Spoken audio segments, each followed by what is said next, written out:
Shalom from Israel to all of Daystar viewers around the world. I am Moshe Bar Tzvi, the producer of Israel Now News. We at Israel Now News are dedicated to bringing you the full story and the truth about Israel from Israel. It's written in the Holy Bible when David said in Psalm 43:3, "O send out your light and your truth. Let them lead us. Let them bring us to your holy hill and to your tabernacle." And God says in Zechariah 8:31, "I will return to Zion and dwell in the midst of Jerusalem. Jerusalem shall be called the city of truth, the mountain of the Lord of hosts, the holy mountain." Always search for the truth, and the truth shall set you free. John 8:31. I hope you enjoyed the program. God bless you from Jerusalem. Shalom, shalom.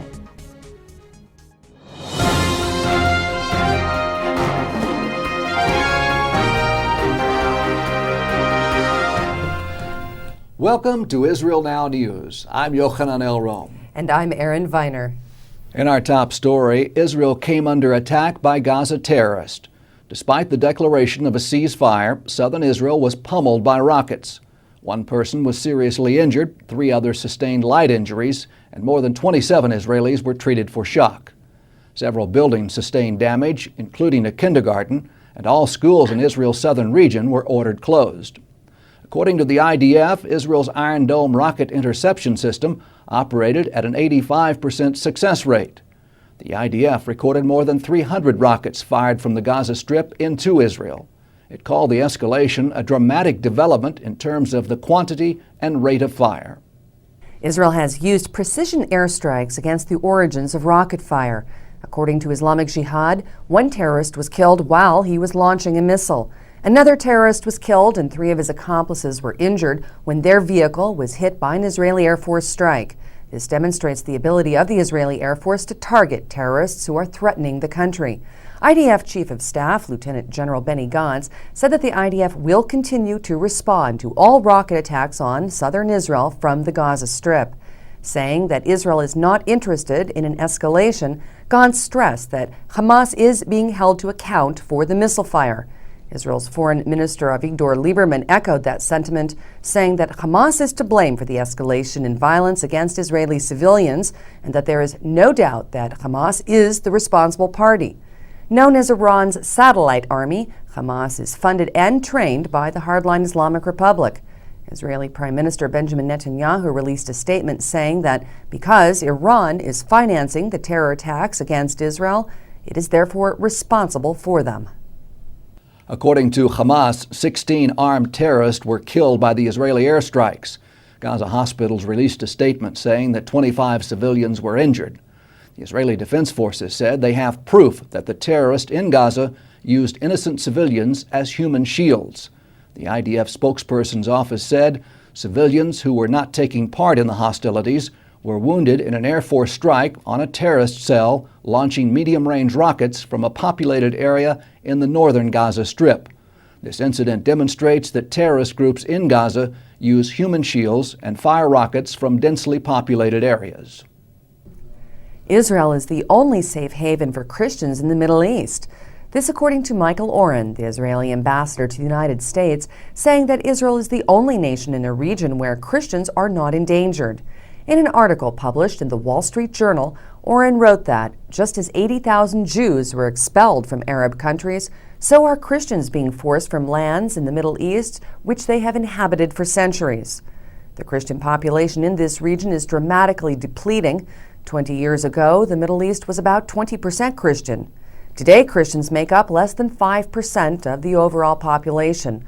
This staggering decline is due to persecution, which extends to torture and even the murder of Christians who refuse to convert to Islam. Oren added that in Egypt, 200,000 Coptic Christians fled their homes last year. Since 2003, 70 Iraqi churches have been burned and nearly 1,000 Christians were killed in Baghdad alone. Conversion to Christianity is a capital offense in Iran, where last month, Pastor Yosef Nadarkhani was sentenced to death. Israel remains the only place in the Middle East where the Christian community is flourishing. In Israel, Christian communities have expanded more than 1,000%, as opposed to the Palestinian-controlled areas where in December of 2010, Hamas called on all Muslims to slaughter their Christian neighbors.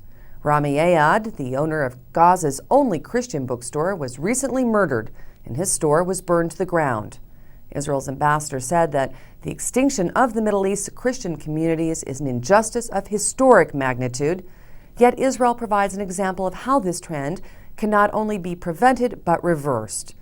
With the respect and appreciation that they receive in the Jewish state, the Christians of Muslim countries can not only survive, but they can thrive. 6 American NGO workers who were accused of using illegal funds to create political unrest in Egypt have been allowed to return to the United States. In a move which has left the Egyptian people in an uproar, a Cairo court decided to lift the travel restriction against the accused individuals. This comes after the U.S. threatened to withhold over $1 billion in aid to Egypt. Since the release of the NGO workers, the Egyptian public has rioted, demanding that the Egyptian army relinquish control of the government and allow civil elections to be held immediately. In an attempt to appease the protesters and to demonstrate that pressure from the United States did not interfere with the Egyptian judicial process, the parliament in Cairo is considering a vote to discontinue the aid package that it receives from the United States.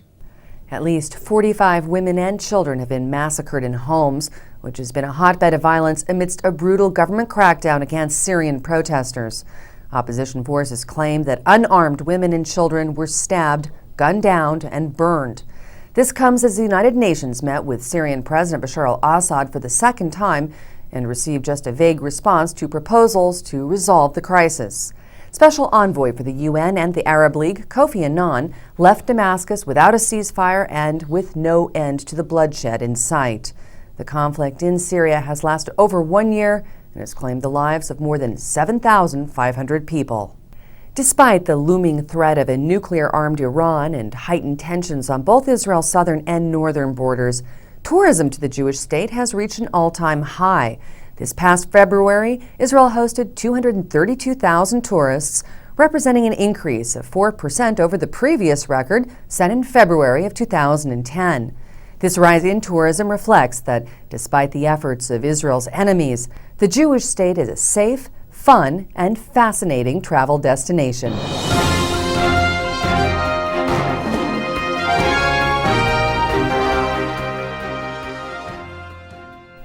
And that concludes the news portion of our show. Please stay tuned for Ask the Source with Josh Reinstein.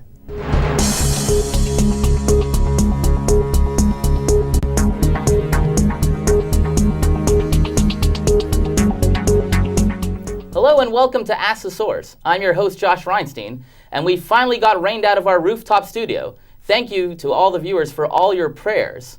It took to March, but it finally happened. Today, our guest is President of Keep Jerusalem, Chaim Silverstein. Chaim, thank you for being on the show. Thank you very much, Josh, and thank you for having me. Chaim, tell us a little bit about what is Keep Jerusalem. Keep Jerusalem is a public advocacy organization that promotes keeping Jerusalem united under Israeli sovereignty. We saw just recently the Arab world had a conference in Doha in Qatar where they spoke about Jerusalem belonging predominantly or exclusively to the Muslims, and said that there's no Jewish history at all connected to Jerusalem. Keep Jerusalem is there to correct these misconceptions, these lies, the propaganda against Jerusalem, and to tell the Jewish people and the world that Jerusalem belongs to the Jewish people, always has, and should be united exclusively under Israeli sovereignty, which will make it then accessible freely to all religions, not just to Islam. Now, are these lies gaining traction, or do people just see them as ridiculous? Obviously, most people know about the Bible, know about our history. When we do the archaeological digs in Jerusalem, we find the real archaeological antiques from the times of the Jewish people here. How are people even beginning to understand that this might not be true? That just seems ridiculous to me. Well, there are two aspects to it, Josh. First of all, we have the problem that many people do not realize and do not understand the history and the facts relating to Jerusalem. And many people believe that legally and historically, Jerusalem belongs to the Muslims. And this is something that has permeated the world at large. And we see that many Christians, certainly the Arab world, and in fact many Jews in Israel, do not believe that Jerusalem belongs to the Jewish people. Secondly, we see that many people, especially on the left side of the Israeli political spectrum, as well as in Europe and even in America, say that the Jewish people should give up on historic biblical Jerusalem and give it to the Palestinians for what they call a peace program. You know, this sounds very hard for me to believe that this is catching on around the world. Islam was only founded 600 years after Christianity and thousands of years after Judaism. Why would anyone believe that Islam has claims to the city of Jerusalem? Well, I'll give you one example. In Camp David of 2000, when President Clinton and Prime Minister Barak and Yasser Arafat had a discussion about a peace program, and Clinton offered Yasser Arafat the Temple Mount. He said, you can have sovereignty over the Temple Mount, except you have to keep the Western Wall under Israel. Arafat's answer was that there never was a Jewish temple, and therefore the Western Wall is Islamic waqf, Islamic property. Now, if there never was a temple in Jerusalem, that basically deletes Judaism and Christianity. Unfortunately, many people are ignorant, and therefore they accept the Arab narrative because they think the Arabs are the underdogs. And so without actually checking the facts, they say, well, we have to divide up Jerusalem because that's going to bring peace. But the truth is, the history that they present is at best inaccurate and at worst blatant lies and propaganda. And secondly, dividing up Jerusalem, which is something that they repeatedly doing. They do it very well, very professionally, and many people are taken in. But if we divide up Jerusalem, Josh, that is a tragedy and a travesty for the world at large. Well, the division of Jerusalem, of course, is a disaster for anyone who believes in the Judeo-Christian ethics. You know, there's a lot of talk about dividing Jerusalem, and I don't think a lot of people understand what that really means. They say there's two people, Arabs and Jews, and there's two Jerusalems, East and West Jerusalem. And we'll give East Jerusalem to the Arabs, West Jerusalem to the Jews. But of course, there's only one Jerusalem. Why would that be such a disaster to divide Jerusalem? Well, that's a very good question. That's really what Keep Jerusalem is trying to do. And we've done that with congressmen, with members of Knesset, with Christian tourists, with Jewish tourists and Israelis. First of all, to explain what East Jerusalem is. And we have to emphasize that all of biblical Jerusalem is located in the eastern side of the city. So if we give away East Jerusalem, biblical Jerusalem, which is holy and special and precious to the Jewish and to the Christian people, will go over to the Palestinian controlled sovereignty. And we know what happens to holy sites that are not Muslim around the world. And secondly, we have to explain that Eastern Jerusalem is populated by 250,000 Jews and also by about 200,000 Arabs. Most people think that East Jerusalem is predominantly Arab with just a few Jews living there. That is not true. And if you take a tour that Keep Jerusalem offers people that are coming to Israel, it's really an eye-opener. We show that East Jerusalem is predominantly Jewish today, and where the strategic assets are in East Jerusalem and how dangerous it would be to give these over to Muslim control. Well, of course, anyone who lives in Jerusalem understands that there's only one Jerusalem, and that one Jerusalem is East Jerusalem. That's where all the altars of our faith are. It's where the Western Wall is, it's where the Temple Mount is. For Christians, it's where the Garden Tomb is. West Jerusalem is the suburbs. As the city of Jerusalem grew, West Jerusalem grew around it. But of course, there's only one Jerusalem, and there's no real East and West Jerusalem. Chaim, in the last few seconds of our show, there are literally tens of millions of viewers watching around the world. What message would you have to our viewers today? Thank you, Josh. I think, first of all, we have to educate ourselves about our holy city, Jerusalem. Get the facts. Get onto our website, which is keepjerusalem.org, and educate yourselves and strengthen yourselves that Jerusalem must remain united under Israeli sovereignty forever and ever, because that is the only way that will guarantee freedom of religion and freedom of access to all holy sites in Jerusalem. And of course, keep in touch with us, support us, and come on our tours in Jerusalem and come on an eye-opening experience that will change your life forever. Thank you, Chaim, and thank you for joining in to Ask the Source. I'm your host, Josh Reinstein. Now back to the studio.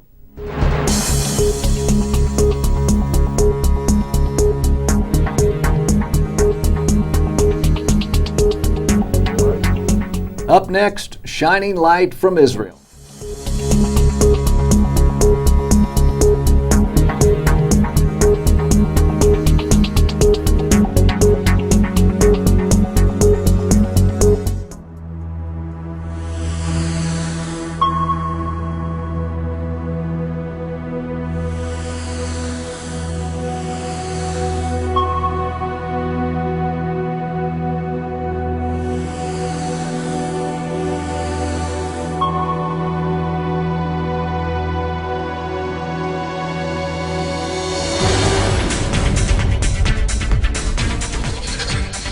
Since the world first coined the term high-tech, Israel has produced an unprecedented number of new technologies that transform the way we live.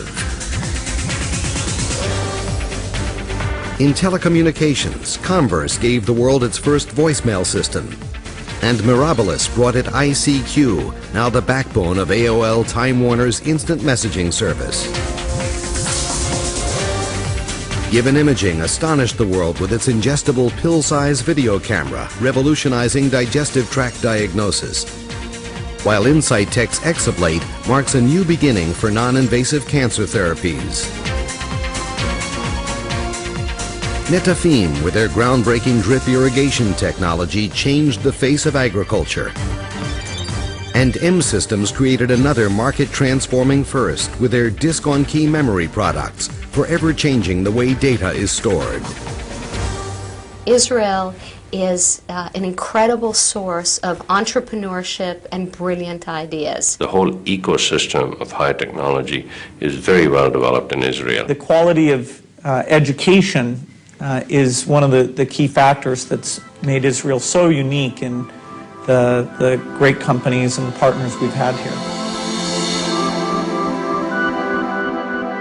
Faced with such an impressive track record for creating profit-driven technologies, Israel has become the first choice for many of the world's leading investors and industry giants.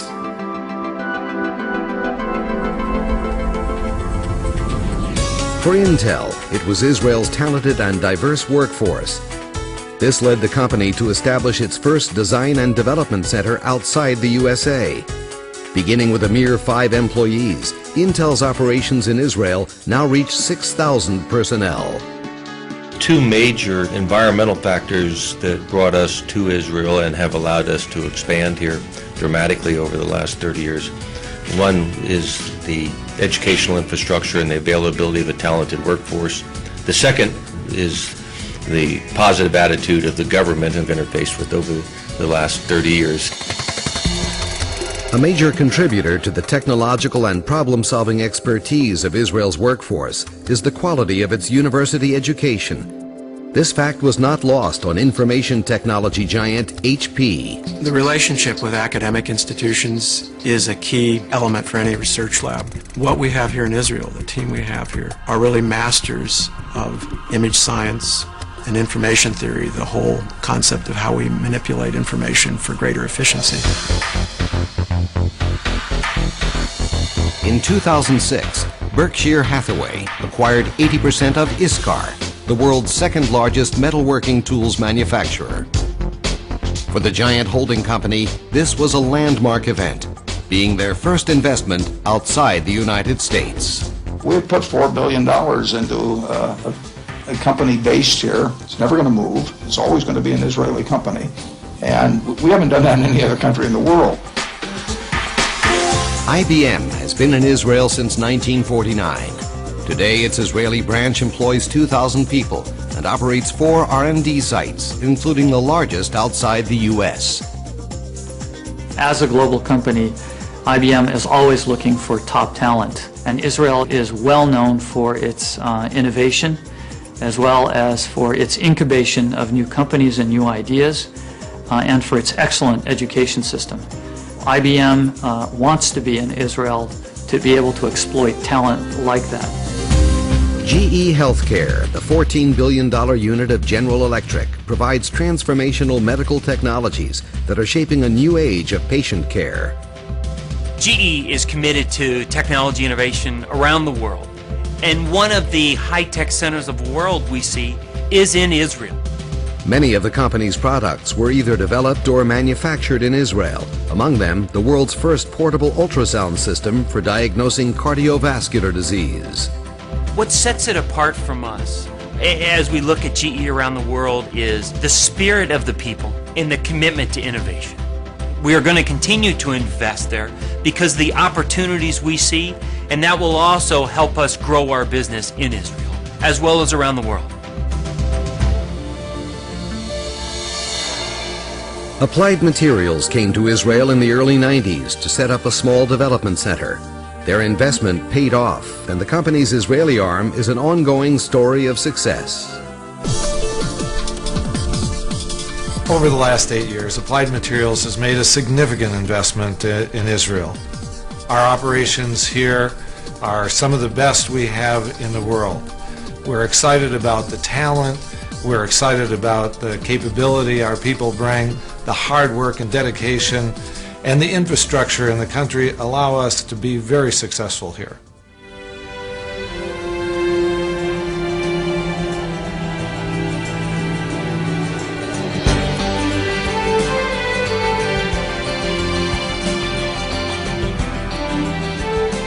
Israel offers talented, creative, and innovative people. Many of the companies that grow in Israel become global players, and if we can start with them early, as they grow globally, they can become some of the most powerful companies in the world. This is a cutting-edge community.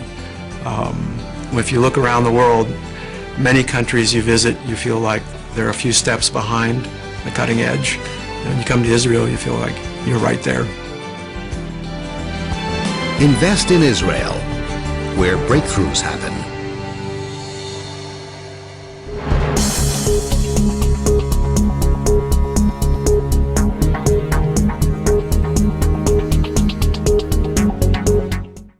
Please stay tuned for the ICEJ report from the International Christian Embassy in Jerusalem.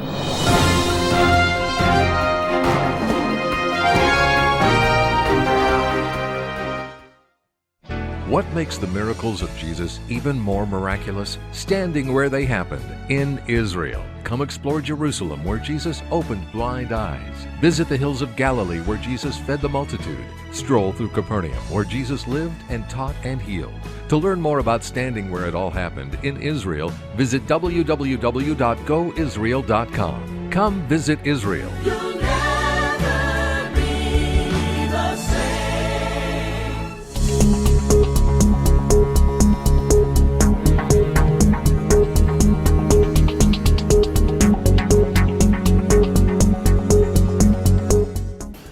We are here outside the International Convention Center in Jerusalem.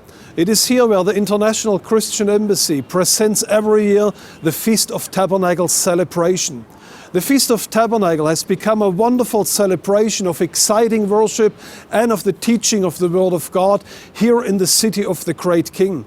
Every year, thousands of Christians come to Jerusalem to celebrate with us this exciting Feast of Tabernacles. It has become, over the last decades, Israel's largest tourist event. And it is the prophet Zechariah who speaks about a time when one day all the nations of the world will come to Jerusalem to celebrate the Feast of Tabernacles here in the city in Zion. And it shall come to pass that everyone who is left of all the nations which came against Jerusalem shall go up from year to year to worship the King, the Lord of hosts, and to keep the Feast of Tabernacles.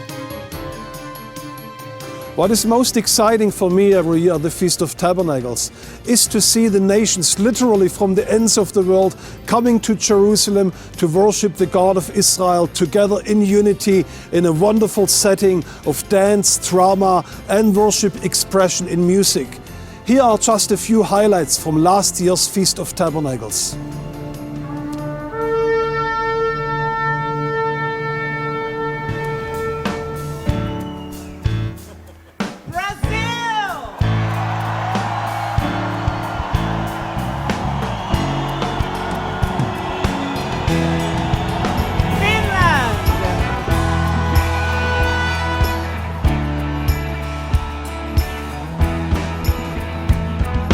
Welcome the Czech Republic.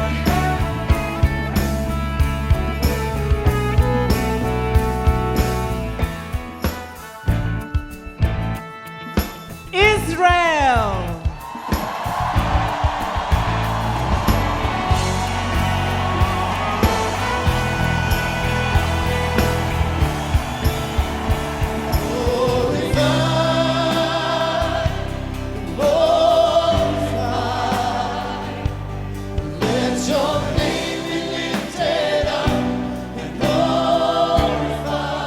The Christian Embassy has branches in more than 70 nations. השגרירות הנוצרית מפוזרת במעל 17 אומות. And I would like to have our national directors from the ICJ to stand up that you can see them. These people which are standing האנשים שעומדים כאן are Israel's best friends today. הם החברים הטובים ביותר של ישראל היום. They work day and night to support Israel. הם עובדים יומם וליל כדי לתמוך בישראל. To defend Israel. כדי להגן על ישראל. And to make sure that Israel is not alone. Shalom Aleichem. Come on, Hebenu Shalom Aleichem. Hebenu Shalom Aleichem. Hebenu Shalom, Shalom, Shalom Aleichem. And if our God is for us, then who could ever stop us? And if our God is with us, then what could stand against? And if our God is for us, then who could ever stop us? This year's Feast of Tabernacle will take place from the 30th of September to the 4th of October. And I personally would like to invite you to join us for this exciting conference in Jerusalem. Find out more on our website, and tour options are available through the offices of our national branches around the world. I believe this year's Feast of Tabernacles will be a life-changing experience for you and for your family. Therefore, please prayerfully consider to join us at the Feast of Tabernacle in this year here in Jerusalem. May the Lord bless you out of Zion. Now available from our online web store, the 2011 Feast of Tabernacles Highlights DVD. This wonderful 90-minute video captures highlights from the worship and teaching of the 2011 Feast of Tabernacles. Visit www.icej.tv for more details.